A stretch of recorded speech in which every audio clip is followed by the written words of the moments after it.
नमस्कार दोस्तों, मैं हूं शिवम और मैं आपका बहुत बहुत स्वागत करता हूं। तो दोस्तों, हम अपनी एम लक्ष्मीकांत की इंडियन पॉलिटी की सीरीज़ को आगे बढ़ा रहे हैं। हम थे फंडामेंटल राइट में, जिसका हमने पार्ट 1 कंप्लीट कर लिया था, पार्ट 2 कंप्लीट कर लिया था, ठीक है। और हम आ गए पार्ट 3 में। दोस्तों, पार्ट 1 में हमने जो हमने ओवरव्यू एक देख लिया था। पार्ट 2 में हमने देखा था आर्टिकल 12 और आर्टिकल 13 के बारे में। अगर आपने वो नहीं देखा है तो वो भी जाकर जरूर देख लेना, ठीक है। तभी आपको आगे और समझ में आएगा, क्योंकि मैंने उसमें स्टेट के बारे में बताया, मतलब स्टेट है क्या, डेफिनेशन ऑफ द स्टेट बताया है, और law inconsistent with fundamental right, इन दोनों चीज़ों के बारे में बताइए, ठीक है।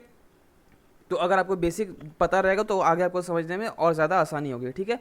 तो चलिए हम आगे आर्टिकल 14 से आर्टिकल 18 के बारे में बात करेंगे, जो है राइट टू इक्वलिटी, ठीक है। दोस्तों, राइट टू इक्वलिटी में जो दिया गया है वो 4 आर्टिकल है। 4 नहीं, एक्चुअली 5 आर्टिकल है। कौन कौन से हैं? जो आर्टिकल 14, आर्टिकल 15, आर्टिकल 16, आर्टिकल 17 और आर्टिकल 18। अब आर्टिकल 14 क्या कहता है? इक्वलिटी बिफोर लॉ और इक्वल प्रोटेक्शन ऑफ लॉ। उसके बाद आर्टिकल 15 बोलता है provision of discrimination on certain ground, मतलब किसी भी ग्राउंड में आप किसी को डिस्क्रिमिनेट नहीं कर सकते हो, ठीक है।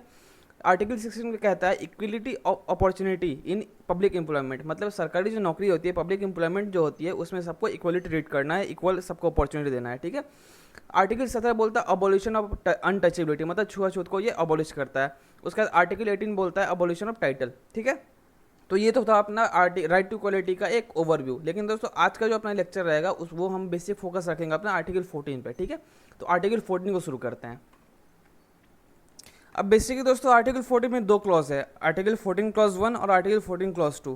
क्लॉज 1 बात करता है इक्वलिटी बिफोर लॉ के बारे में, और क्लॉज 2 बात करता है इक्वल प्रोटेक्शन ऑफ लॉ। तो यहाँ क्या कहा जा रहा है कि आर्टिकल 14 जो कहता है state shall not deny to any person, मतलब किसी पर्सन को डिनाई नहीं कर सकता है, अगर इक्वलिटी बिफोर लॉ की अगर हम बात करें और इक्वल प्रोटेक्शन ऑफ लॉ की बात करें with in the territory of India, मतलब टेरिटरी ऑफ इंडिया के अंदर। टेरिटरी में दोस्तों सब चीज़ आ जाता है, मतलब कि स्टेट भी आ जाता है, यूनियन टेरिटरी भी आ जाता है, ठीक है। इसका इस चीज़ को हमने बहुत ही डिटेल में समझा है जब हम यूनियन एंड टेरिटरी की बात कर रहे थे, आर्टिकल 1 to 4, ठीक है। तो अगर वो भी आपने नहीं देखा तो वो भी आप देख लेना, आपको अच्छे से समझ में आ जाएगा कि टेरिटरी और यूनियन में क्या अंतर होता है, ठीक है। और अक्सर हम अपने इंडिया में टेरिटरी की ही बात करते हैं, क्योंकि इसमें यूनियन टेरिटरी भी आ जाते हैं, और वो भी टेरिटरी आ जाते हैं जो हम फॉरेन से एक्वायर कर, मतलब कि किसी फॉरेन टेरिटरी को हम इंडिया में एक्वायर कर लेते हैं तो वहाँ पर भी अप्लीकेबल होता है, ठीक है। अब दूसरी बात दोस्तों, यहाँ पर्सन्स की बात की गई है, ठीक है। जैसे हमने स्टेट को डिफाइन किया था ना, उसी तरह यहाँ पर्सन को भी डिफाइन किया गया। पर्सन मतलब लीगल पर्सन, लीगल इलीगल नहीं, लीगल पर्सन। अब लीगल पर्सन में बहुत सारे लोग आ जाते हैं, जैसे स्टैट्यूटरी कॉर्पोरेशन भी आ जाता है, कंपनीज भी आ जाती हैं, रजिस्टर्ड सोसाइटी भी आ जाती है, और other type of legal person. दोस्तों, मैं फिर बोल रहा हूँ, यहाँ पे लीगल पर्सन की बात की जा रही है, इलीगल नहीं। इलीगल इमिग्रेंट की बात नहीं की जा रही है, जो बिना पूछे, बिना कुछ किए, बिना पासपोर्ट वीज़ा के आ गए इंडिया में, या फिर अगर आ भी गए हैं तो वो अपने जिस ड्यूरेशन के लिए आए थे, अगर 6 महीने के लिए आए थे तो वो 6 महीने से ज़्यादा रह रहे हैं, ठीक है। अब दोस्तों, जैसा कि मैंने कहा, राइट टू जो आर्टिकल 14 है वो 2 चीज़ के बारे में बात करता है। जो क्लॉज 1 है वो बात करता है इक्वलिटी बिफोर लॉ के बारे में, और क्लॉज 2 बात करता है इक्वल प्रोटेक्शन ऑफ लॉ के बारे में। तो ये दोनों चीज़ क्या है, एक एक करके समझते हैं, ठीक है। अब चलिए पहले बात करते हैं इक्वलिटी बिफोर लॉ के बारे में, ठीक है। जो क्लॉज 1 है, 14 क्लॉज 1, चलिए इसको एक एग्जाम्पल से समझते हैं। अब आप एक सब्जी की दुकान में गए, ठीक है। सब्जी की दुकान में गए, वहाँ आलू बिक रहे हैं, आलू बिक रहे हैं। वहाँ आपने क्या किया, आप गए वहाँ से आलू पूछा, भैया आलू कैसे दिए? तो वो बोला 20 रुपये किलो। तो आपने उसको 20 रुपये दिए और 1 किलो आलू ले लिए, ठीक है। अब आप वहाँ से चले गए, अब दूसरा इंसान आया। अब दूसरा कौन आया? तो मुकेश अंबानी आ गया, ठीक है।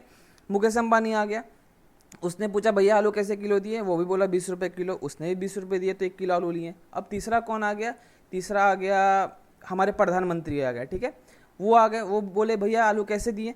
तो वो बोला कि 20 रुपये किलो। तो उन्होंने 20 रुपये दिए और 1 किलो आलू लिए। तो आप यहाँ एक चीज़ नोटिस कर रहे हो, तीनों अलग अलग लोग हैं, ठीक है। तीनों की जो इनकम है वो अलग है, लेकिन फिर भी इन्हें 1 किलो आलू का 20 रुपये ही देना पड़ रहा है। इसका मतलब क्या हुआ कि यहाँ पे किसी को स्पेशल प्रिविलेज नहीं दी जा रही है। जैसे आप प्राइम मिनिस्टर को, जहाँ चलो भैया फ्री में ले लो तो प्राइम मिनिस्टर हो, ऐसा बिल्कुल भी नहीं है।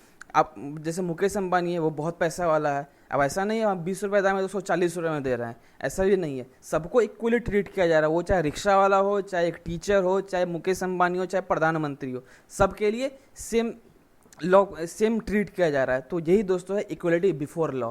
सबसे पहले तो ये ब्रिटिश कॉन्सेप्ट है, और ये नेगेटिव कॉन्सेप्ट है। Negative concept in the sense कि किसी को भी स्पेशल प्रिविलेज नहीं दी जा रही है।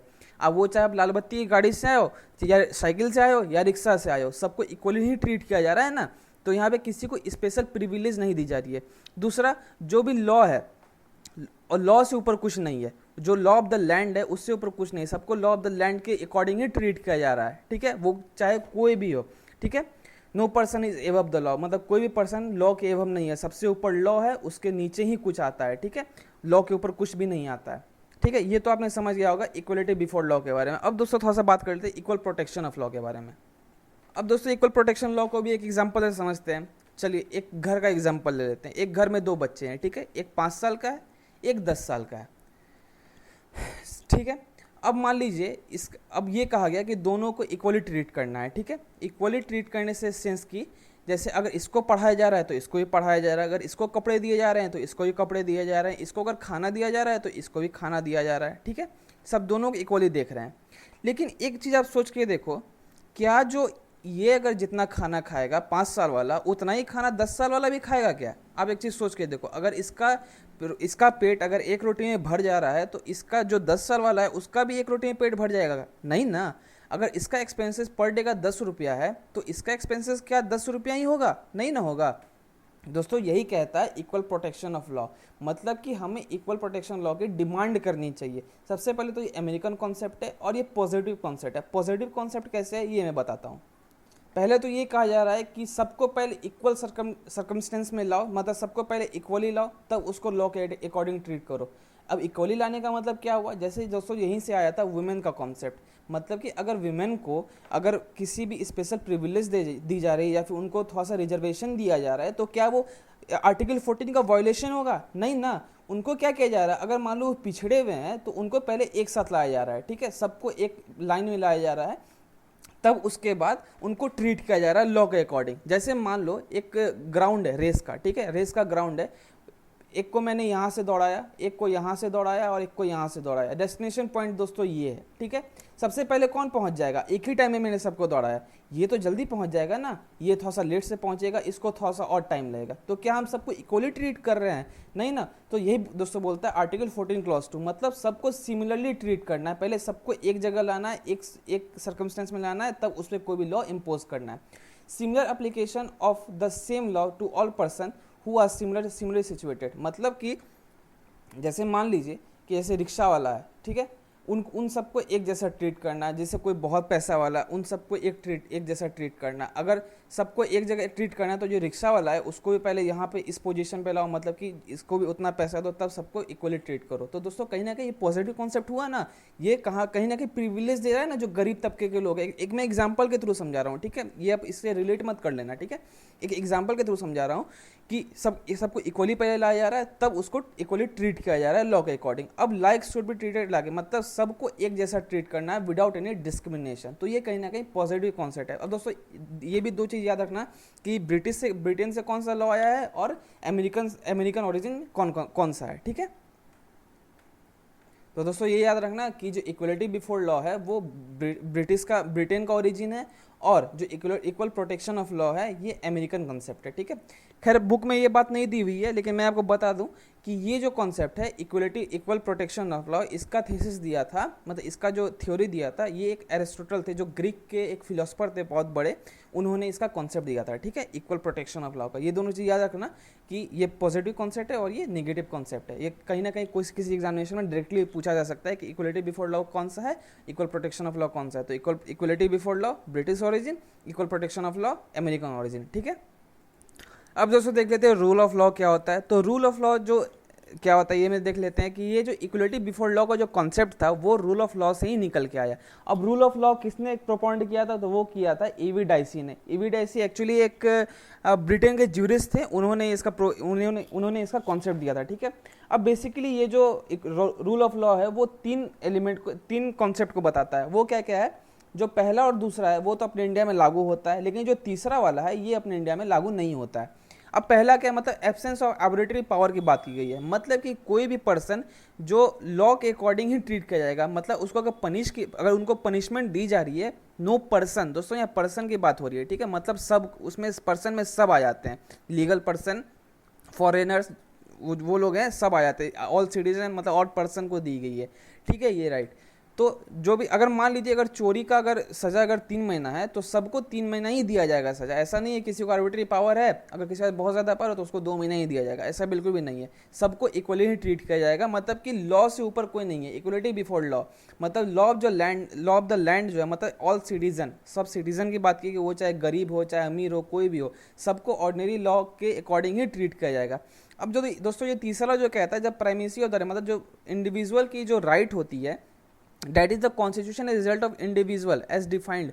मतलब ये यहाँ पे ये कहा जाता है ना कि जो भी कॉन्स्टिट्यूशन है हमारा वो इंडिविजुअल के राइट को प्रोटेक्ट करता है, वो इंडिविजुअल के लिए। लेकिन यूके में, एक्चुअली यूके का कॉन्सेप्ट है, यूके में ऐसा कुछ भी नहीं होता, यूके में कुछ और ही चलता है, ठीक है।